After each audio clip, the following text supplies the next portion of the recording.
नमस्कार। आज हम रिश्तों में भरोसे पर बात करेंगे, खासकर हाल की कुछ ऐसी घटनाओं पर जो हमें सोचने पर मजबूर करती हैं। पहले एक ज़माना था जब कहते थे बेटी की विदाई हो रही है, दिल भारी होता था। हाँ, अब तो लगता है बेटों को भी किसी के हवाले करते हुए 100 बार सोचना पड़ेगा। हाँ बिल्कुल, माहौल कुछ ऐसा बन गया है। आज हमारे पास जो जानकारी है वो दो खास मामलों पर है। एक मुस्कान रस्तोगी का और दूसरा जो अभी हाल ही में हुआ, सोनम और राजा रघुवंशी का। और ये सिर्फ दुखद घटनाएं नहीं है, ये उस भरोसे के टूटने की कहानी है जिसे हम शादी कहते हैं। सही कहा। ये घटनाएं सीधा सवाल उठाती हैं कि क्या शादी जो कभी 7 जन्मों का बंधन मानी जाती थी, वो अब बस एक जुआ बन गई है, जहां दांव पर कभी भरोसा लगता है तो कभी कभी पूरी जिंदगी ही लग जाती है। तो चलिए इन स्रोतों के आधार पर इस पर थोड़ी गहराई से बात करते हैं। हाँ। शुरुआत करते हैं राजा रघुवंशी और सोनम के मामले से। इंदौर में शादी हुई 11 मई 2025 को। हाँ। तस्वीरें वगैरह सब खुशहाल लग रही थी, सब ठीक था। बिल्कुल। लेकिन शादी के सिर्फ 9 दिन बाद 20 मई को, सिर्फ 9 दिन। हाँ, सोनम ने जिद पकड़ ली कि हनीमून के लिए मेघालय जाना है। और जैसा कि सूत्रों में बताया गया है, राजा की माँ ने कोशिश भी की थी रोकने की। शायद उन्हें कुछ ठीक नहीं लग रहा था, कोई अंदेशा हो। लेकिन नई नवेली दुल्हन की जिद थी, राजा मान गए। पर हैरानी की बात यह है, और ये वाकई चौंकाता है, कि टिकट सिर्फ जाने का था, वापसी का कोई टिकट नहीं था। हाँ, ये अपने आप में शक पैदा करता है। मतलब कोई हनीमून पे सिर्फ जाने का टिकट क्यों लेगा? यहाँ लगता है कि योजना पहले से थी। बिल्कुल। तो 22 मई को वो मेघालय पहुंचे, घूमे फिरे जी। फिर 23 मई को सोनम ने अपनी सास को फोन किया, कहा कि ट्रैकिंग पर जा रहे हैं, थक गए हैं, और फोन बंद हो गया। और उसके बाद कई दिनों तक कोई खबर नहीं। हाँ। और फिर कहानी में वो दुखद मोड़ आता है। 2 जून को जी, राजा की लाश मिलती है। सिर पर किसी तेज हथियार के निशान थे। ओह। गहने गायब थे शरीर से, और पास में ही सोनम की जैकेट पड़ी मिली। तो शुरू में तो लगा होगा कि शायद कोई लूटपाट हुई है या कोई हादसा। हाँ बिल्कुल, पहली नजर में यही लगा, हादसा या लूटपाट। लेकिन फिर 9 जून को एकदम नाटकीय ढंग से सोनम गाजीपुर के एक ढागे से सामने आती है और सरेंडर कर देती है। गाजीपुर? मतलब मेघालय से सीधा गाजीपुर? हाँ, 1100 किलोमीटर से भी ज्यादा दूर। पुलिस तो इसे पूरी तरह से एक सोची समझी साजिश कह रही है, एक स्क्रिप्टेड मर्डर। पुलिस का क्या कहना है इस पर, सूत्रों के हिसाब से? देखिए, पुलिस के अनुसार, और जैसा सूत्रों में बताया गया है, सोनम का एक राज कुशवाहा नाम के लड़के से अफेयर था। अच्छा। और आरोप ये है कि सोनम ने ही राजा को मेघालय बुलाया, फिर उसे किसी खाई तक ले गई और वहां अपने साथियों के साथ मिलकर हत्या कर दी। क्या इस बात का कोई सबूत है या कोई गवाह? हाँ, टूरिस्ट गाइड ने भी इस बात की पुष्टि की है कि हनीमून के दौरान उनके साथ कुछ और लोग भी थे, जो सामान्य नहीं है हनीमून के लिए। बिल्कुल नहीं। अब सोनम तो कह रही है कि वो बेगुनाह है, लेकिन पुलिस के सवाल बहुत वाजिब हैं।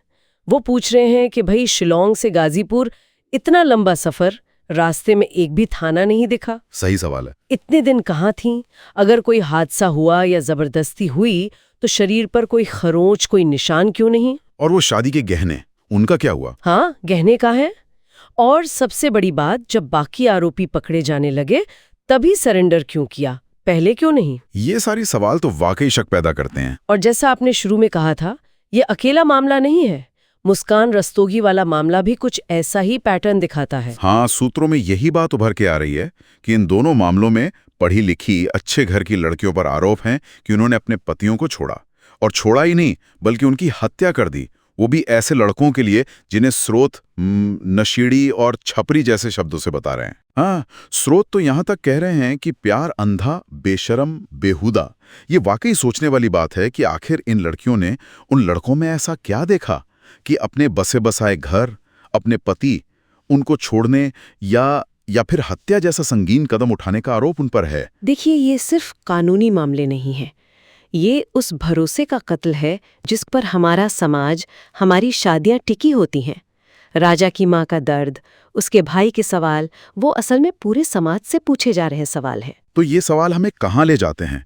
मतलब क्या मजबूरी थी? अगर शादी नहीं करनी थी तो तलाक ले सकती थी, घर छोड़कर जा सकती थी, हत्या ही क्यों? क्या इसमें कहीं माँ बाप का दबाव है, समाज का डर है? क्या ये डर इतना ज्यादा है कि लोग जिंदगियां छीनने पर मजबूर हो रहे हैं, या ये सिर्फ लालच और धोखेबाजी है? स्रोत एक और बहुत ही परेशान करने वाला सवाल उठाते हैं। क्या? कि क्या अब वो वक्त आ गया है कि बेटों की शादी से पहले लड़की का बैकग्राउंड, उसका चरित्र, उसकी भी उतनी ही जांच पड़ताल हो? जैसे पारंपरिक तौर पर लड़की वाले लड़की की करते आए हैं। हाँ। क्या अब कुंडली मिलाने के साथ साथ क्रिमिनल रिकॉर्ड भी चेक करना पड़ेगा? क्या सिंदूर की पवित्रता से ज्यादा भरोसा अब एफआईआर की कॉपी पर करना होगा? ये बहुत गंभीर सवाल है। तो ये घटनाएं, क्या ये बस अपवाद है या समाज में कुछ बदल रहा है, कोई नई मानसिकता बन रही है जिसका ये नतीजा है? मुस्कान और सोनम, ये दोनों मामले हमें इसी दुविधा में डालते हैं। तो इन सब बातों का निचोड़ क्या निकलता है? राजा रघुवंशी की कहानी, वो भरोसे की कहानी है जो सिर्फ 9 दिनों में टूट गया। वो एक नई जिंदगी, प्यार की तलाश में गया था शायद, और लौटा कफन में। ये घटनाएं हमें रोककर सोचने पर मजबूर करती हैं। क्या शादी वाकई अब 7 जन्मों का वो पवित्र बंधन नहीं रही? क्या ये बस एक ऐसा फैसला बन गया है जिसमें जरा सी चूक एक गलत इंसान पूरे परिवार को तबाह कर सकता है? और शायद आज का सबसे जरूरी सवाल ये है कि समाज को इस पर कैसे प्रतिक्रिया देनी चाहिए। क्या हमें अपनी सोच बदलनी होगी ताकि युवा लड़कियां अपनी पसंद नापसंद खुलकर बिना डरे बता सके, या फिर हमें इस पैटर्न पर ध्यान देना होगा? ये जो भरोसा टूट रहा है, ये जो व्यक्तिगत जिम्मेदारी की कमी दिख रही है, इस पर ज्यादा ध्यान देने की जरूरत है। ये ऐसा सन्नाटा है जिसे समाज को तोड़ना ही होगा। सोचने की जरूरत है।